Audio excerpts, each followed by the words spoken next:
E aí pessoal, bem-vindos a mais um vídeo e olha o comentário que eu recebi. Tem tanta coisa pra falar nesse vídeo que eu anotei aqui, eu nem sei por onde começar. Será que eu começo pelo comentário? Comentário dizendo que acabou a mamata dos ricos. E esse é um comentário que reflete um pensamento, um mito, uma lenda muito comum no mundo. Ou pelo menos no Brasil, na Europa, nos Estados Unidos, na Austrália, na Nova Zelândia. Não sei sobre a Ásia, mas pelo menos aqui no Ocidente, digamos, nos países alinhados com o Ocidente, assim, culturalmente, historicamente, tipo, a esquerda ajuda o pobre, a esquerda é amiguinha do pobre, e a direita é amiga dos ricos, ou de classe média, pelo menos. Essa é a lenda. E se você não parar para pensar, é nisso que você vai acreditar. E eis o segredo para você ser um esquerdista de sucesso. Não pensar. Porque se você pensar, você não vai conseguir ser um esquerdista. Você vai pensar nas primeiras, nas segundas, nas terceiras causas, e você vai ver que aplicar essas esquerdagens na economia simplesmente não dá certo. A economia não é movida a boas intenções, entendeu? Não é só boas intenções ou lacração ou falas bonitas, você precisa de resultados, entendeu? E igual em medicina, para você ter um bom resultado para com o paciente é preciso aplicar uma injeção que num primeiro momento vai causar um desconforto no paciente. Entendeu? Em termos de economia há algo parecido, mas quem é esquerdista não consegue ver isso. Eles acham que dinheiro brota do nada, é só o político dar uma canetada, imprimir e pronto. Olha que bonito, né, Argentina? E cara, houve uma frase, acho que é de Schopenhauer, né, sobre o quanto que é um engano você achar que o diabo vai aparecer no mundo lá, todo vermelhão, com chifre, aquela cara de monstro dele, dizendo eu sou o diabo. Não, o cara vai vir tudo bonitinho, disfarçado, com aquela pose de bom moço, com falas bonitas, né, igual esse Trudeau do Canadá, ou esse Macron, né, da França, ou o próprio Lula, né, que ele tem muitas falas horríveis, mas a mídia esconde. A gente só ouve a falar das falas bonitas, tá? Então, eu uso essa metáfora religiosa, tá? Como eu já disse em muitos vídeos, né, eu não sou religioso, mas eu acho que as metáforas religiosas são as melhores. E cara, é isso que a gente vê. A esquerda é um lobo em pele de ovelha. Né? Ela tem essa roupa bonita, essa máscara bonita, esse perfume, né? Mas quando você olha por trás da máscara e por baixo é como se fosse imagine um zumbi, cara. Imagine um filme de zumbi que você assistiu que tem lá um monstro horrível, com aquela cara feia, aquela voz horrível, fedorento, tá? Só que com roupas bonitas e uma máscara bonita. Essa é a esquerda. E como disse o Paulo Guedes, eu acho que foi no Flow recentemente, cara. Ele falou que a esquerda promete o paraíso, mas entrega o inferno. E aquela coisa, se você não parar pra pensar, faz sentido. Ou, se você pensar muito também, se você for um intelectual ou um pseudo-intelectual aí, um universitário, né, que tá, ou diria no campo de doutrinação esquerdista, né, que infelizmente é o que muitas universidades se tornaram, inclusive algumas muito renomadas, você estudou, você se instruiu, mas duas coisas para você continuar sendo esquerdista. Você tem que ser um desonesto intelectual ou você tem que compartimentalizar o que você aprendeu ou o que você acha ou tem a falsa sensação de que aprendeu. Ali escutando dezenas de horas ou centenas de horas de palestra de professor esquerdista te doutrinando. Porque assim, para você ser um esquerdista de sucesso na Europa, por exemplo, você tem que apoiar causas contraditórias. Você tem que dizer que defende mulheres e homossexuais ao mesmo tempo que você apoia a imigração em massa de homens de culturas totalmente homofóbicas e machistas e misóginas. São coisas contraditórias, qualquer pessoa com 2 neurônios vê, mas se você é um esquerdista você tem que apoiar essas duas coisas contraditórias. Então assim, é uma lavagem cerebral muitíssimo poderosa, cara. Ser esquerdista não é fácil. Cara, tipo, não é fácil. Eu não conseguiria, eu não sei como vocês conseguem. Mas assim, eu vou ler esse comentário aqui, né? Quando eu disse que, eu acho que o Lula vai ganhar mesmo a eleição e pra mim, tipo assim, cara, já em 2015, eu ganhei dinheiro, me virei com Dilma no poder, com o PT no poder e agora mesmo voltando eu tô ainda mais preparado que antes, né? Então pra mim não faz diferença, pode até, se eu pensasse egoisticamente, poderia até pensar, porra cara, se o real chegar, aí o dólar chegar a 8 reais, então eu pego o que eu ganho em dólar, ou que eu já tenho em dólar, venho pro Brasil, pô, vou ter dinheiro pra caramba, né?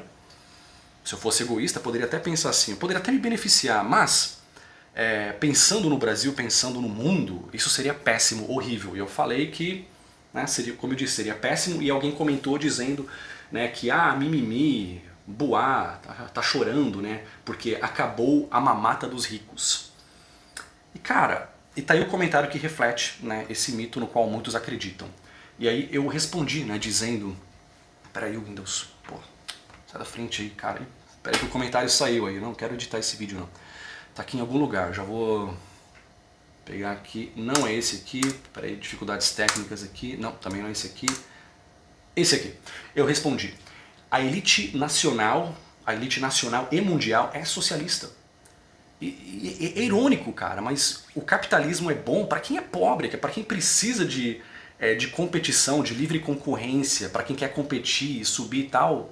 Cara, capitalismo é bom, pobre, classe média, ou pro rico meia boca, mas agora pra elite mesmo, pra aristocracia, cara, o socialismo é maravilhoso para você poder usar o poder do Estado para barrar a concorrência, para você poder impedir que aquele moleque de 19 anos programando um computador na garagem dele, na periferia, para impedir que ele não se torne de repente daqui a 10 anos um grande bilionário que vai competir com você. Cara, para isso você precisa de corporativismo que vem através do socialismo. E muitos confundem corporativismo com capitalismo. Cara, no capitalismo você tem livre concorrência. No corporativismo não, você pega lá uma empresa favorita do governo, tipo Odebrecht, por exemplo, ou outras, e essa empresa paga político para protegê-la da concorrência. Logo, políticos e empresários vão ficar muito, muito ricos. E o povo vai se dar muito mal. E muitos olham para isso e pensam, porra, se tem gente ficando rico, então é capitalismo. Que coisa ruim. Não, cara. No capitalismo você teria concorrência. Isso é corporativismo, que é algo que você vê em estados de esquerda, estados com muita burocracia, muita corrupção. E socialistas amam esse tipo de coisa. E a culpa sempre cai para cima do capitalismo, né? Mas enfim, vou continuar lendo aqui o comentário, né? A aristocracia brasileira quer o Lula, e você diz que acabou a mamata dos ricos. O Lula é a maior mamata dos ricos.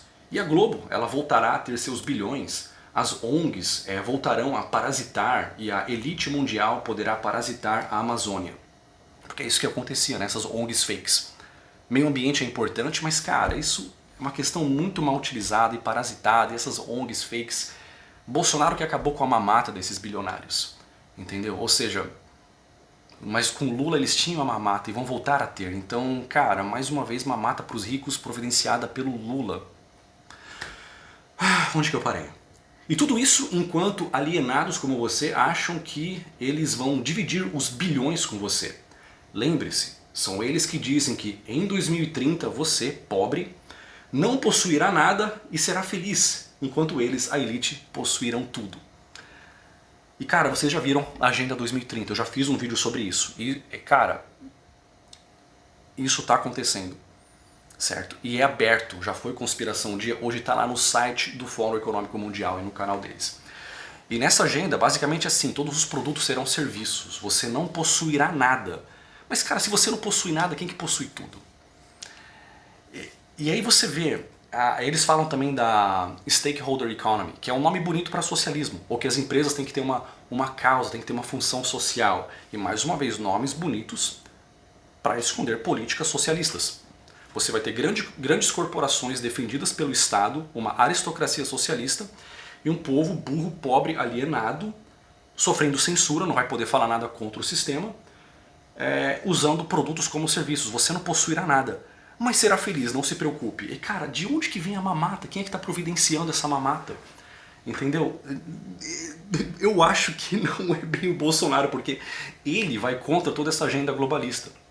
E como eu já disse no vídeo anterior, e um bolsonarista até me criticou, cara, eu não tô aqui defendendo, eu não tô sendo bolsonarista.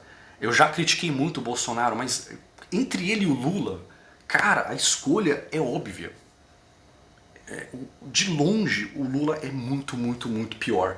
E se você é anti-mamata pra rico, cara, então não vote no Lula. Porque com ele é sim. Aí que tá. E nisso ninguém pode negar que a esquerda faz muito bem. Nisso o Lula é muito malandro, cara. Nisso ele faz melhor que o Bolsonaro. Ele engana muito melhor. Porque assim, a esquerda consegue fazer tudo isso, providenciar mamata pra rico, ter os maiores esquemas de corrupção da história de uma democracia, e colocar a culpa no capitalismo, no livre mercado. E ainda ter essa fama de que eles ajudam os pobres. Né? Mano, o cara foi preso, o cachaceiro bandido foi preso depois de ter participado do enorme esquema de corrupção. Claro, o partido, não só ele, mas o partido dele, envolvido no maior esquema de corrupção. Eu tinha até aqui aberto aqui, acho que o site da Transparência Internacional, que mede a corrupção aí pelo mundo, classificou isso, né, a Lava Jato, como o maior esquema de corrupção da história, tá? E ainda o cara sai de tudo isso com essa fama de que ele vai ajudar os pobres. Cara, esse foi o cara que mais ferrou com a vida dos pobres. E aí muitos vão dizer, mas olha quanto que o pobre conseguiu melhorar de vida no governo dele. Cara, eu nem sei se vale a pena me repetir, mas já falei do boom das commodities, tá? Não foi graças ao PT, foi apesar do PT, mas se der tempo eu chego lá de novo, tá? Então, cara, e mais uma vez, eu já falei aqui nesse comentário, né, que vai ter menos mamata para os ricos, para a aristocracia socialista, no caso do Bolsonaro. Né? Porque como eu falei, Globo, ONG, bancos, cara, Pix, foi o PT que inseriu o Pix aí na economia brasileira, algo que beneficia tanto o pobre? Não, acho que não. E eu já mencionei também o esquema lá da Odebrecht, tá? Corporativismo também, maracutaia entre grandes empresários e governos, qual partido que estava envolvido, entendeu? E muitos enriqueceram, ganharam bilhões com isso. E esses bilhões não foram divididos com os pobres. Entendeu? Aí, mamata para rico, você consegue ter muito mais em governo onde tem mais corrupção, onde você tem mais regras, mais burocracia e mais taxação. E aí outra coisa aqui. Tá, já falei do corporativismo. O índice da facilidade de fazer negócios, tá? Liberdade econômica. O que eu falei é contraintuitivo, mas quem precisa de livre concorrência e liberdade econômica é o pequeno empresário. Ele que vai crescer e que vai empregar outras pessoas. Entendeu? O cara que já está lá no topo, o bilionário, ele precisa mais de socialismo. O governo protegendo o negócio dele. E nisso, Bolsonaro, aí, se você olhar para as leis de liberdade econômica, houve uma melhora inegável, e eu tive que admitir, eu muito crítico ao Brasil, comparando com outros países em termos de liberdade econômica, nos últimos anos tive que admitir que isso aconteceu, certo? O Brasil saiu de um patamar péssimo em termos de liberdade econômica para um patamar um pouco melhor, tá? Durante o governo dele. MEI também, microempreendedor, que é o caso de muitos brasileiros, tá? Para você que tem um pequeno negócio, o que você paga de imposto ali, cara, é muito baixo. Para quem tem um pequeno negócio físico ou online também, o MEI no Brasil, cara, é uma coisa que, compensa mais você ter um negócio no Brasil do que na Europa. É sério, você pagaria muito mais, seria muito mais complicado. Nesse patamar, é muito mais complicado para o pequeno empresário em Portugal, na Europa, do que no Brasil. Tá? Então pense nisso, isso melhorou de alguns anos para cá durante o governo Bolsonaro, e ele vai até aumentar aí o tanto que o MEI pode faturar, pagando bem menos impostos, tá? Enquanto que esse mesmo ganho na Europa você seria muito taxado. Claro, não é o Bolsonaro em si, mas no governo dele passando, né, aí também por outros deputados envolvidos nessa lei. Eu até tinha, cara, para eu fazer um vídeo sobre isso eu me esqueci agora, não lembro de cabeça os nomes, e já pode ter mudado, talvez eu faça um vídeo sobre isso aí no futuro. Mas você vê todas essas melhoras que houve para facilitar a vida do pobre. Né? A queda no índice de homicídio também, já saímos do campo da economia, mas só que mais uma vez, quem é que mais sofre com violência? O rico, ele tá lá na casa dele, tá lá no condomínio, com porteiro, com segurança. Se o cara for muito rico, ele manda blindar o carro dele, contrata um segurança, se ele não, ou o rico dá um jeito, se ele quiser ter arma, né, mesmo não podendo, ele dá um jeito, ou contrata um segurança, enfim, o rico dá um jeito. Né? Agora, o pobre, que está na periferia, numa área violenta, e não pode escolher por onde ele vai, ele tem que pegar o ônibus, o metrô e caminhar, passar por uma área perigosa, ele é que vai se beneficiar mais aí da queda no índice de homicídio, o qual aconteceu no governo de quem? Adivinha? Do PT. Não, do PT só aumentou essa porra aí. Ó, isso aqui é DataSUS, tá? Consolida indicadores e ratifica maior queda de homicídio em 40 anos. Caramba, que legal, cara. Porra, Eu tenho que admitir isso, tá? Eu que era muito crítico ao Brasil, à violência do Brasil e tal. Eu até usei dados desatualizados de alguns vídeos. Eu estava usando lá 27 homicídios por 100 mil habitantes e muitas pessoas falaram que, olha, caiu, tá? Boas notícias. Agora eu acho que tá a 19 por 100 mil habitantes. Eu pensei, cara, é mesmo?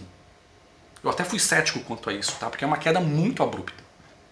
Tá? E você não vê isso antes, ó, toda a história aqui. Isso começa em 99. E você olha que, tipo, homicídios com arma de fogo. Porra, mas se o cara facilitou a posse de arma de fogo, então, de acordo com a mitologia socialista, então os crimes deveriam aumentar com arma de fogo. Só que a gente vê aqui que, na verdade, homicídio com arma de fogo viu uma queda. Que verdade inconveniente, né? Pois é.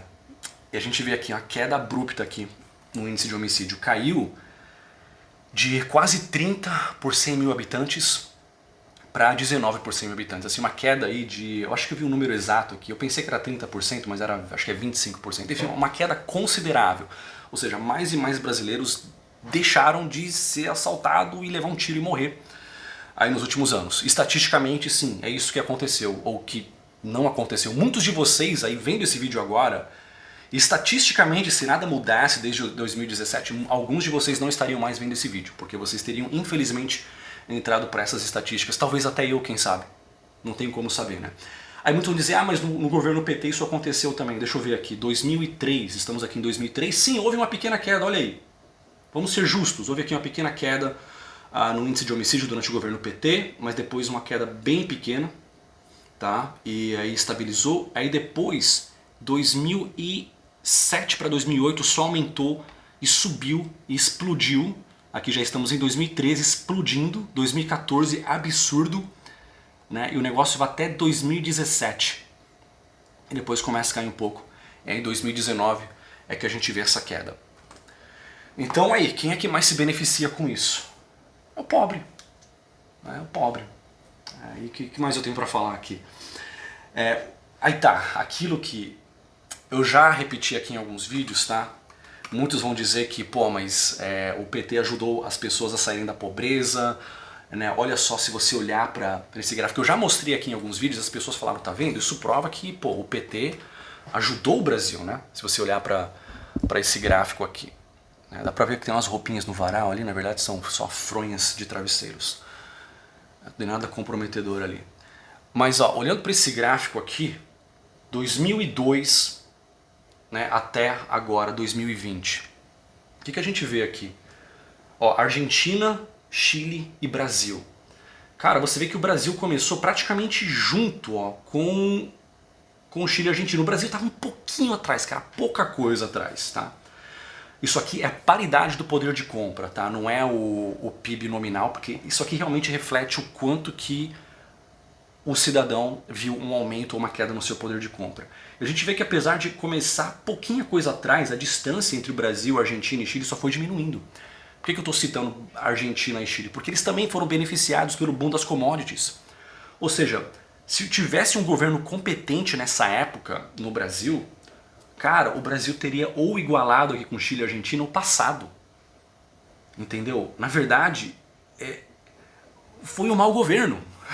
Poderia ter sido melhor. A gente tá falando da Argentina, cara. E, tipo, uma coisa que eu tenho que estudar e explicar no próximo vídeo é como que a Argentina, apesar da superinflação, ainda tá com poder de compra maior que o do Brasil. Só eu vou explicar em outro vídeo. Mas aí que a gente vê que o Brasil teve tudo isso nessa época, tá? 2002 até 2020, quer dizer, até 2014. O boom das commodities, que beneficiou outros países também, o Plano Real, que já veio 10 anos antes, a fuga de capital, 2008 teve crise no hemisfério norte, Estados Unidos, Canadá, Europa, então fuga de capital, sai de lá e vem para o Brasil. Antes disso também, Estados Unidos invadiram o Iraque, o dólar enfraqueceu, então, cara, é como se o Lula fosse navegar e ele pegou o mar na maior calmaria, com os ventos soprando ele para a direção que ele queria ir, todo mundo ajudando, tudo maravilhoso. Então, assim, o mérito é do capitão, enquanto que o outro agora pega o barco numa tempestade horrível, com monstros marinhos, com doença a bordo, com terrorismo, com um monte de coisa ruim acontecendo. Dá para julgar da mesma forma? E na verdade você vê que os outros capitães que pegaram esse mesmo mar calminho, com ventos favoráveis, Eles foram muito mais longes, porque foram capitães mais competentes. Enfim, tá aí mais uma analogia. E cara, é isso. A esquerda, ela promete o paraíso, mas entrega o inferno. Paulo Guedes. Uma frase do Paulo Guedes, acho que foi no podcast, no Flow, que ele disse isso. E a esquerda, ela usa o pobre como um escudo, né? Ela se apropria de certas causas, ela se diz ser, né, a salvadora dos pobres e das minorias, mas na verdade só usa esses pobres e minorias para suas causas políticas. Na verdade, é o que eu falei, é o sistema econômico que a longo prazo mais prejudica o pobre. Mas eles conseguem se safar e continuar com essa fama de que eles são os grandes salvadores que ajudam os pobres. E eles são muito malandros nisso, porque como eles têm toda a mídia, toda essa lavagem cerebral, escolas, universidades do lado deles, eles conseguem fazer com que a culpa nunca é vista como sendo deles. Algo deu errado? Só pode ser o capitalismo. O que mais poderia ser? Ou no caso da Venezuela, cara, é o imperialismo norte-americano, o que mais poderia ser? Então, os caras são muito malandros. É complicado. Mas enfim, pessoal, eu vou agora deixá-los aqui com um vídeo no canal do Carlos, tá? Para você que quer sair do Brasil, diversificar seu patrimônio, para você que está preocupado com o que pode acontecer aí no mundo, cara, tem que tomar medida. Independente de quem ganhar a eleição, vivemos num momento de incertezas, então é importante você proteger seu patrimônio, quer você fique no Brasil fisicamente ou não, porque você também pode estar aqui, mas investir no exterior e proteger seu patrimônio, né? E eu vou deixar aqui um vídeo também sobre o Panamá, lá no canal do Carlos, Brasileiros Sem Fronteiras, e ele fala sobre essa questão. Ele migrou recentemente da Flórida para o Panamá, ele está compartilhando essa experiência e te ensinando também como diversificar seu patrimônio e se proteger dessas incertezas aí no Brasil e no mundo. Então o vídeo está aqui, é só clicar e assistir. E nos vemos no próximo vídeo.